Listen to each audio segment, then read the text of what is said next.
시편으로 여행 두 번째 날입니다. 오늘은 시편 2편에 대한 말씀을 나눕니다.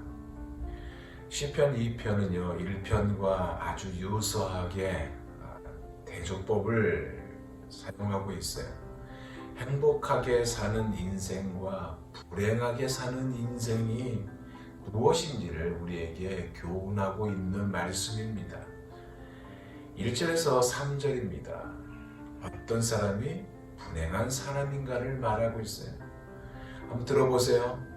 어찌하여 이방 나라들이 분노하며 민족들이 헛된 일을 꾸미는가. 세상의 군왕들이 나서며 관원들이 서로 꾀하여 여호와와 그의 기름 부음 받는 자를 대적하며 우리가 그들의 맹 것을 끊고 그의 결박을 벗어버리자 하는도다.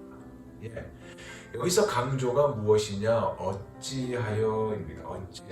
어찌하여는 하나님을 향한 인간의 탄식을 말하고 있어요. 근데 오늘 본문의 이 어찌하여는 하나님을 향한 탄식의 외침이 아닙니다. 시편 기자의 이 안타깝고 답답한 마음을 표현하고 있는 거예요. 그럼 왜 안타깝고 답답한 마음일까요? 시편 기자가 보기에 불행한 길을 걷고 있으면서도 그 길이 불행한 길인지도 모르고 오히려 그 길이 행복한 길이라고 믿고 사는 사람들이 있기 때문에 그 사람들을 바라보니까 안타깝고 답답한 것입니다. 그러면 이들이 누굴까요? 바로 1절에서 2절에 나오는 사람들이에요. 이방 사람들, 세상 권세를 잡은 사람들입니다. 하나님을 향하여 그리고 하나님께서 기름 부은 자를 향하여 대적하고 있는 자들이에요. 왜냐하면 이들은 하나님으로부터 벗어나는 것이 자신의 인생의 행복이라는 이 잘못된 생각을 가지고 있기 때문에 그렇습니다.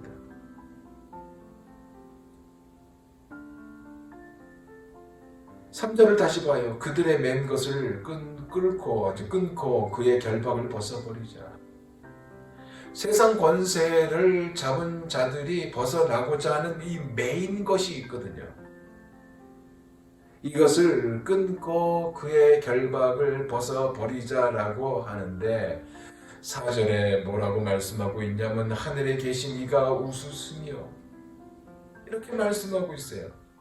하나님께서 세상을 다스리시는 진짜 왕이라는 말씀을 하고 있는 거거든요. 근데 세상 권세 잡은 자들은 이것을 인정하고 싶지 않은 거예요. 싫은 거예요.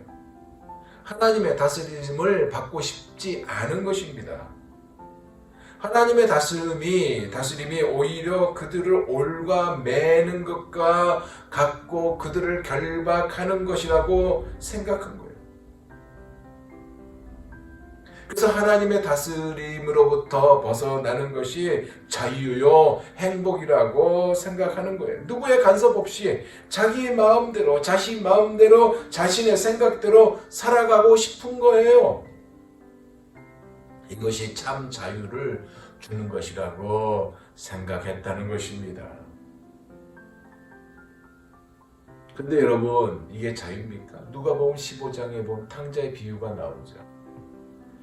둘째 아들이 아버지부터 자기가 받을 자산의 몫을 유산을 미리 받아가지고 아버지를 떠나 멀리 가지 않습니다. 그래서 자기 마음대로 살아요. 처음에는 행복한 것처럼 느끼면서 살았습니다. 받은 그것을 결국엔 다 탕진하잖아요. 그래서 뭐로 배를 채워요? 돼지가 먹는 주엽 열매로 배를 채웁니다. 그러다가 깨닫죠.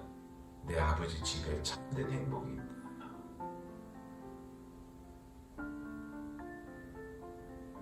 하나님을 떠나면 참된 행복이라고 생각해요. 권세 잡은 자들이 행했던 것처럼 하나님을 떠나면 하나님이 없는 것이 참 행복이라고 생각합니다. 수많은 인생들이 과거에도 그렇고 지금에도 그렇습니다. 자기 마음대로 살아요. 그것이 자유요 행복이라고 생각해요. 그러나 그건 착각. 하나님 없이는 행복할 수가 없어요. 왜? 하나님은 우리의 행복의 근원이 되시기 때문에 그렇습니다. 권세에 있는 그들은 하나님의 통치로부터 벗어나려고 애를 쓴다고 할지라도 하나님의 선하기에서 벗어날 수가 없어요. 오히려 권세 잡은 자들이 악하게 하나님의 통치를 부정하며 하나님께 대적하면 일어나면 5절에 뭐라고 그래요? 그때의 분을 바라며 진노하사 그들을 놀라게 하여 이르시기를. 이렇게 말씀하고 있고요. 9절에 내가 하나님의 세우신 이스라엘 믿음의 백성을 가리킵니다. 내가 철장으로 그들을 깨뜨리며 질그릇같이 부수리라 하시도다 라고 말씀하고 있고, 마지막 12절에 뭐라고 하냐면 그의 아들에게 입맞추라. 그렇지 아니하면 진노하심으로 너희가 길에서 망하리니 그의 진노가 급하심이라.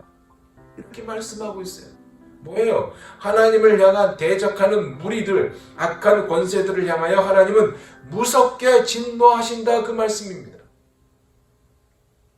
이 진노로 인하여 악한 자들의 최후는 결국 뭐겠습니까? 망하는 일밖에 없습니다. 착각하지 말아야 돼요. 세상에서 아무리 힘이 있어도, 아무리 돈이 많아도 하나님을 대적하면요 행복할 수가 없습니다. 망해요. 하나님 없이는 행복할 수가 없어요. 왜냐하면 결국 그런 자들은 하나님의 진노의 대상이 되기 때문에, 하나님의 심판함에 앞에 멸망하고 말 것이기 때문에 그렇습니다. 그러므로 하나님 없는 인생은 결코 행복할 수가 없습니다. 오히려 멸망의 길로 달려가는 불행한 인생입니다. 그러면 누가 행복한 사람일까요? 나오죠. 10절입니다.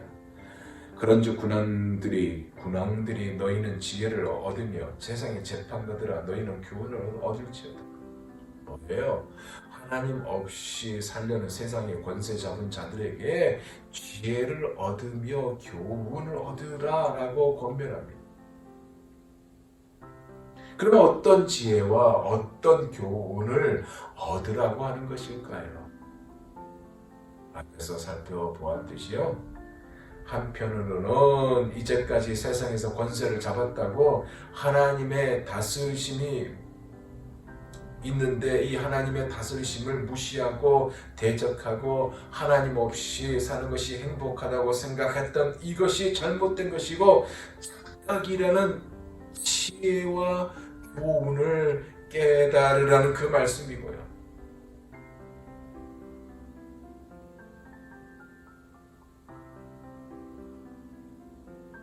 다른 한편으로는 진짜 행복이 무엇인지, 진짜 행복된 길이 무엇인가를 깨달으라, 그 말씀입니다. 그 지혜와 교훈을 알려줄 테니 깨달으라, 그 말씀이에요. 진짜 행복을 주는 교훈이 뭐예요? 11절 보세요. 여호와를 경외함으로 섬기며 떨며 즐거워할지라.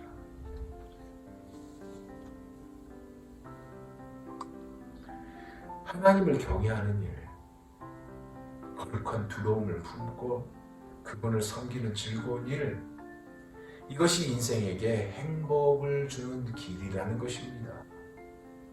다시 말씀드리면 세상의 악한 자들처럼 하나님을 대적하는 것이 아니라 하나님께서 진짜 세상을 다스리는 왕인 것을 인정하고 그 다스리심을 수용하는 인생, 그리하여 왕 되신 하나님을 섬기며 그분의 다스리심을 기뻐하는 인생에게 참된 행복이 있다는 말씀입니다.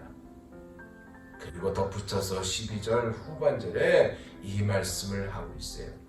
여호와께 피하는 모든 사람은 뭐라고요? 다 복이 있도다. 한마디로 이것이 결론입니다. 밑줄자 쳤었어요. 피한다. 이 말은 어떤 의미일까요? 피한다. 이것은 의지한다라는 의미입니다. 왕이시고 통치자 되신 하나님을 믿고 의지하는 사람이 행복한 사람이다. 왜냐하면 하나님께서 그러한 인생을 임마누엘 하나님께서 그의 인생을 책임져 주시기 때문에 그렇습니다. 기도하겠습니다.